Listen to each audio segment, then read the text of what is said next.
ndabakiriye bakunzi anjye yacuno ubwo nabakunzira abantu muzandeba n'abarandeba byaba uyu munsi byabejo byaba ryari byaba nkiriho cyangwa ntakiriho wenda napfuye byo sinzabimenya ariko ntabura sibyo ntabwo rero twe twiganirira twitera story ariko n'abantu bashaka ko tuzagera live rimwe mbishyire muri comment tuzakora ka live twiterera imbozi kera niko bavugaga hari bavuga kera wagira ngo ndo umukurambere abantu bahiriyenza ari umuntu maze iminsi ambwira ngo ngira isoni ariko ntangira ntirebye ngira isoni hata kandi ngo zirisha uburozi isoni zirisha uburozi sinzi n'ibindi bintu bavugaga kera nabyo birimo ibintu by'isoni gushira isoni ni igitutsi n'imyitwarire mibi ngo rero kuba mfite isoni batama nazifite mwebwe harahagiye uga ngo nta byanjye n'ubundi ntabyo ese ubundi birahari nta byacu tugira ntabwo ari njye wavuze ngo turi abagenzi kandi ngo iwacu ni mu ijuru nimba ari irya gaso nimba ari irya kamonyi nimba ari irya nyatari umeze mutesi wikendi yarabaryoheye narayiryoheje ntabitagendekeye neza uko byagenda kose bagiye mu muganda n'abatarawugiyemo abawukoreye mu isibo no mu midugudu bawukoreye ahandi hantu navuze muri iyi zi dore bamwe ndi kubabona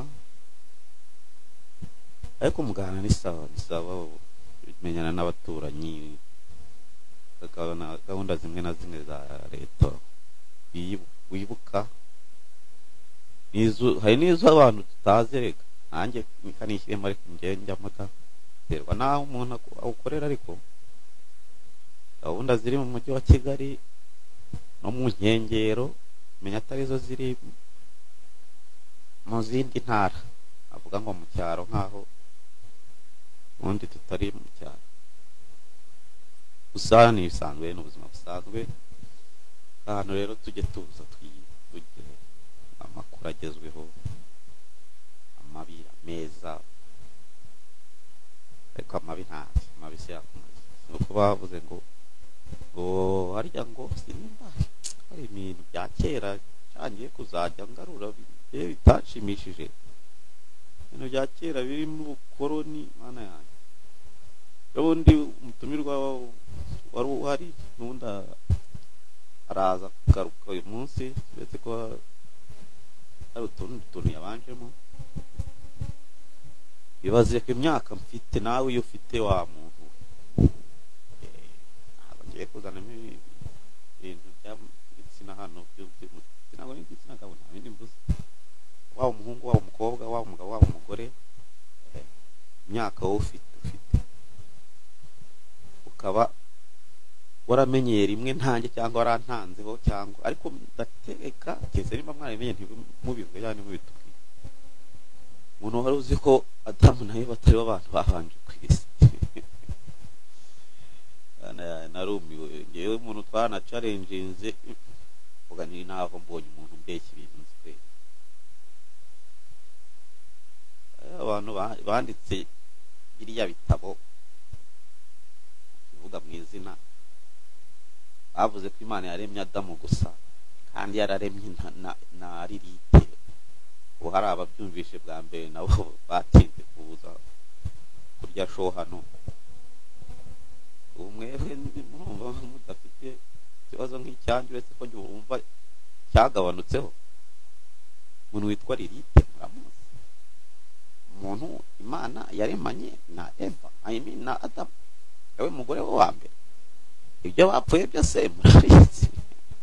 ubwo yagiye ariko muzakurikira ikiganiro cyamanjire mutumira kandi dufite yabivuze bo nanyemeye ko azongera akaza katubwiraho n'ibindi ndetse hari ukuntu twabivuze turi ahantu undi muntu aravuga ati ibyo bintu nibyo ati none se ati mu gitabo muri kiriya gitabo muraza kukimenyera nte ntago ndakivuga timwumvishemo igitabo cy'umuntu witwe Enoki ariko ari Bibiliya nkunda kwibagirwa sinzi ikibazo mfite imbara y'abanya Egypt imbara y'abanya Ethiopia icyo gitabo kibamo ongera kandi nkabihuza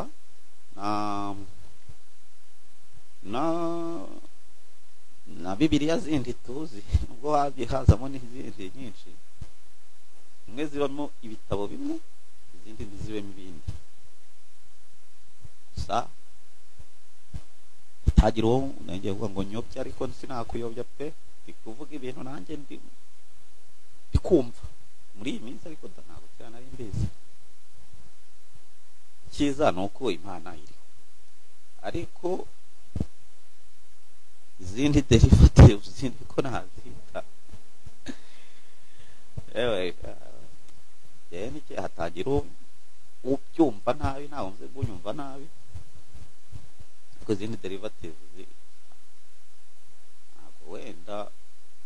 nzi cyo babikoreye ariko byose byose nta kaburi imvano byose ikintu cyose kibaho ngo menye n'amakuru ariko harimo ibintu byinshi bishobora kuba ari ukuri cyangwa atari ukuri kandi nanone mwibuke ku kuri kuba biterwa n'imyemerere y'umuntu abona ari ukuri cyangwa atari ukuri biterwa n'imyemerere yawe gusa njyewe uko ndi kubifata harimo ukuri n'ibitari ukuri ku myemerere yanjye ni kwa kundi bavuga ngo ubwiza bw'umuntu buba mu maso y'umureba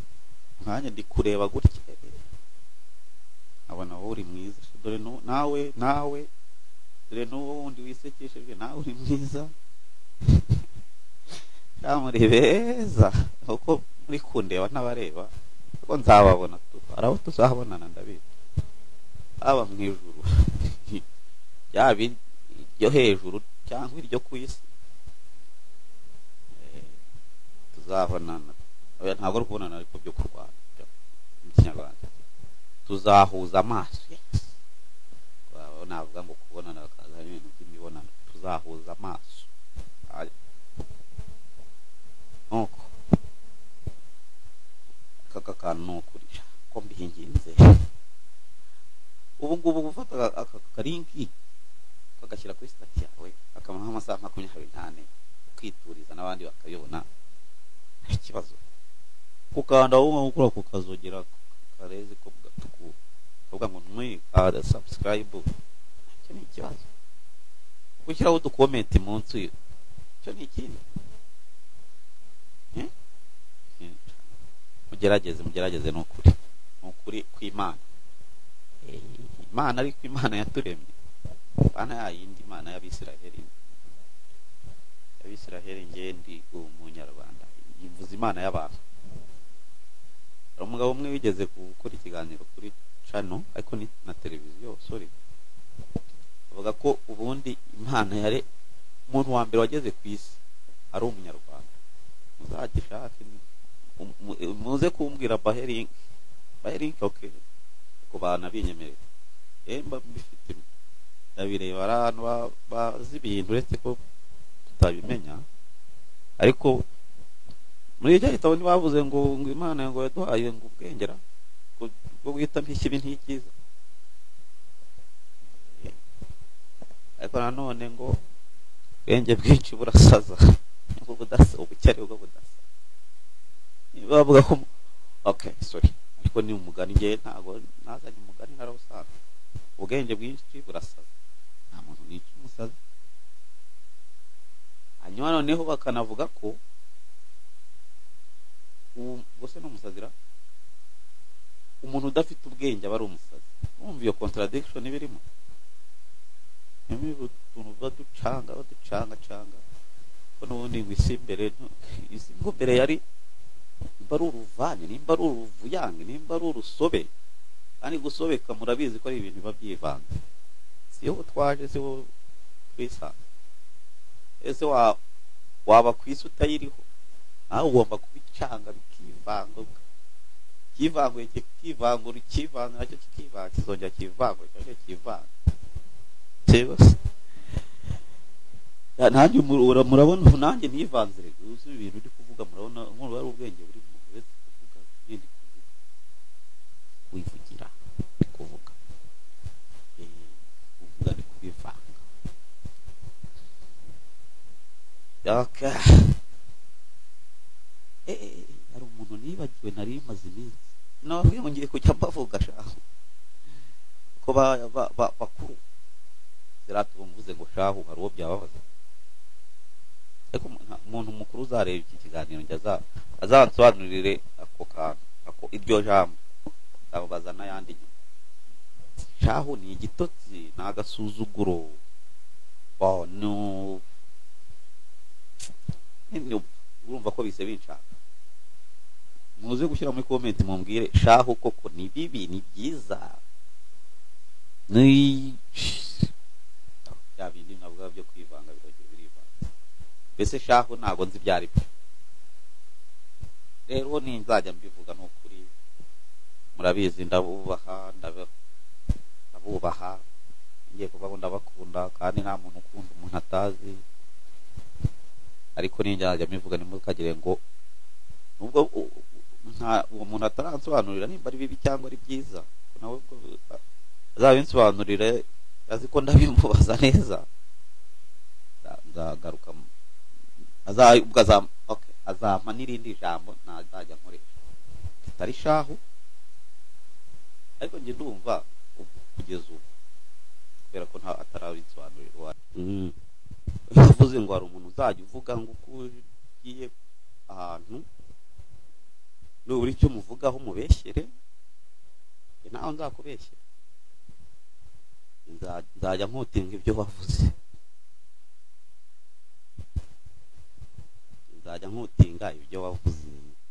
waba ibyo wavuze ku bandi waba ibyo wivuzeho ariko nanjye ko ngiye kukuvugara kandi soye gusereka n'abandi nzabavuga ubu naje kuvuga pake iyo YouTube nihagarara nibwo mutazumva mavuze ariko uyu mwaka bahaye ubuti tugezemo hagati mu kwa 12 mu kuboza ariko n'amezi yo bazayahindura umuntu wese kwa 12 ngo mu kuboza kubavuga ngo byari ibintu by'imvura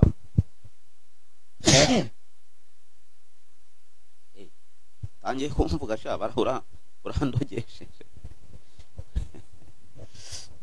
ariko tu itsamura ngo muvuga ariko nakuvuga se ubwo navuze ko ngo ni wowe nayivugira iby'amezi ukuboza ngo kwabagwaga imvura nyinshi bikaboza imyaka byo byashoboka abantu bizi indimi ariko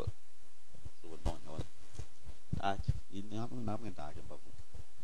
kwa 12 ngo kubera imvura yabaga ari nyinshi imyaka ikaborera mu murima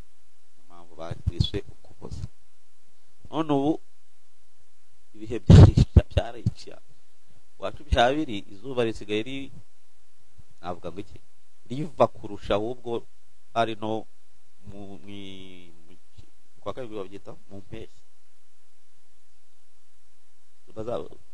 ababishi ngiye kuba ababishi tuzabihindure sorry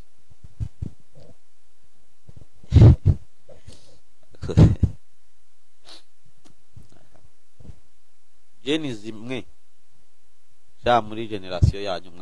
mwazakirageje mugahindura ibintu mukabya update ukuboza ko abenshi muri twe ariko ngenda bizi benshi muri mwe mutazi guhinga mutazi nibihe byo guhinga ubura uvuga ngo mukuboza uboza ikwe nimuze ngo abizi indimi ndabyo kera ariko bizahinduka ubundi baravuze ko nta wa mutumirwa yaravuze ngo wari igihe ngo cyabayeho tutariho ngo ni ikimenyetso ntashidikanywaho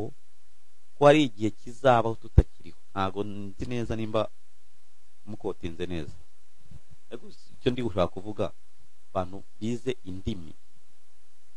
ibyo mutanyitwara umwe ko imurimo mwize indimi nese ubwo umuntu akavuga ngo yize indimi akavuga ngo nta gifaransa azi, ngo nta giswahili azi, ngo nta gishinwa azi, hajya bavuga ngo abantu bize zimwe mu ndimi, kuko aho ngaho bibaye kiriya birasobanura. Ariko ari umwana muto wigishaga wiga muri primaire ubu yambaye akantu mu gifaransa kandi yanakizemo ariko sinakizi, ko nacyo narakizi ariko ntabwo aricyo nize cyane, bagira ngo naranize. Nagiye ku ishuri bakajya babimbwira rero byo kwiga nabyo. Umwana nyina yarampamagaye, nawe ni umujenizi, wamfashirije umwana waka uko byamunaniye. Ese waka yiwe kiti Faransa yiga mu wakagahe mu hakane primaire. Mwana ambwira ibintu yansabye gufata bike n'urupapuro nkajya mbyandika kugira ngo nimba naranamubeshye, nimba naramubwirije ukuri nta nubwo nakurikiranye amanota yabonye. Ariko kera ibintu mana yanjye, ariko nzaje mbivuga mbisubiremo. Kera abantu bari mu myaka kambare 30, hagati ya 30 na 40, abo wenda navuga bikumvikana. Kera kwiga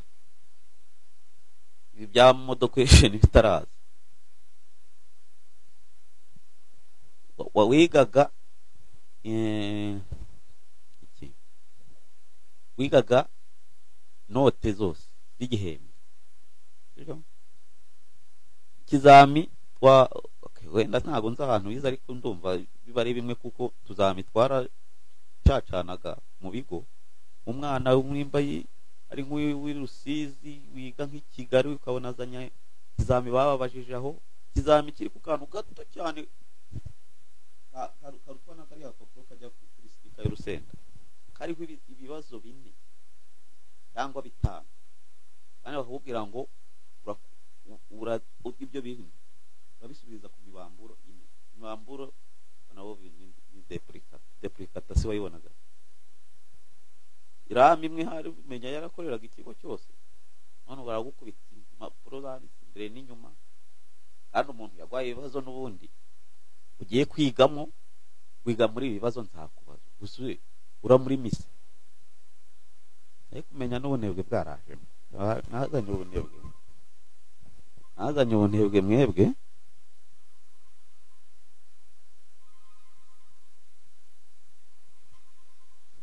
Daraba Jenizi ati amubwire ko ni mu kiganiro. Hello, aramutse neza?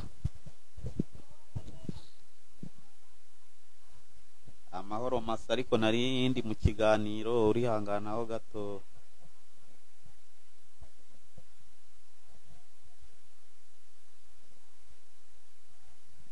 Si ikibazo, yangano nk'iminota nka 30.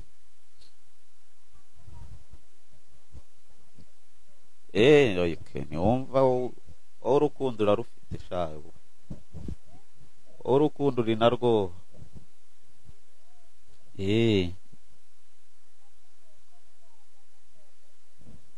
Biza buhoro buhoro. Aha, nanjye mpari ku bwabyo ra, nanjye ko mpari ku bwabyo.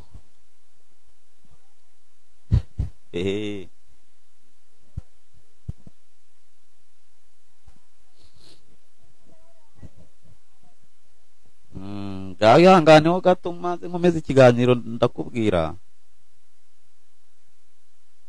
Abisha urukundo namwe mugombe munkunde, muzonkunda mugabo. Nandi kwivugira ku by'ibizamini n'uwo mwana ukuntu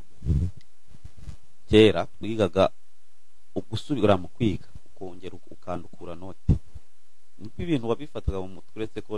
ntacyo byatumariye bamwe hari umuntu twahuye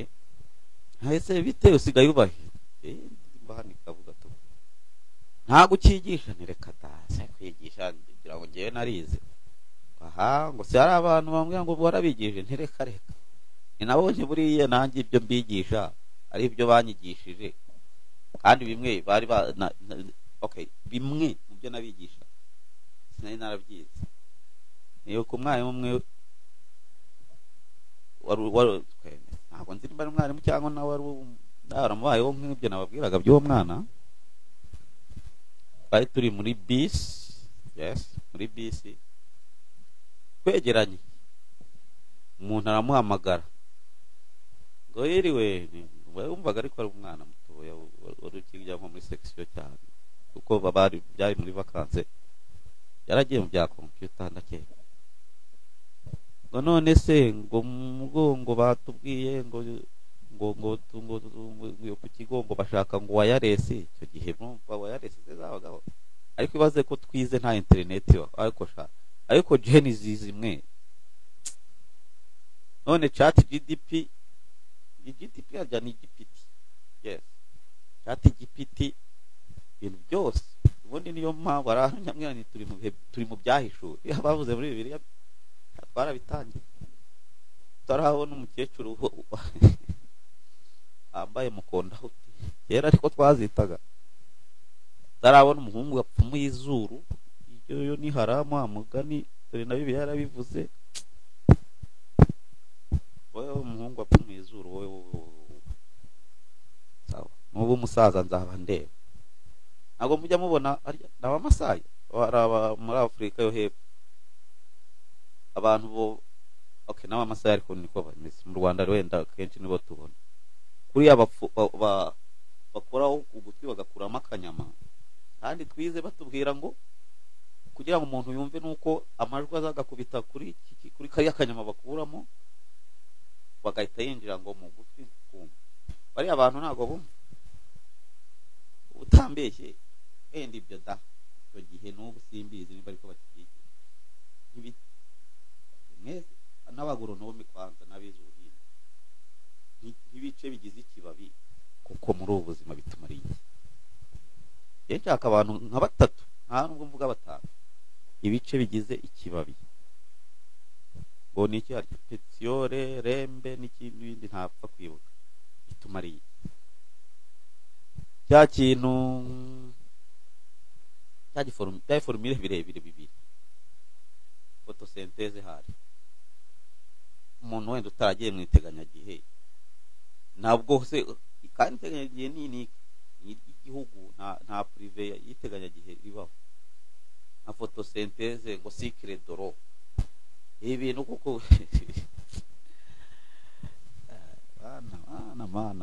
mana yo mwijura ariko yewe ziriya zindi nitugira icyo dupfa ariko nta nicyo dupfa ibyo n'utundi tuvugaho biga rero ararekwa ntashira abanyarwanda niko bavuga iyo nta magambo mwakoze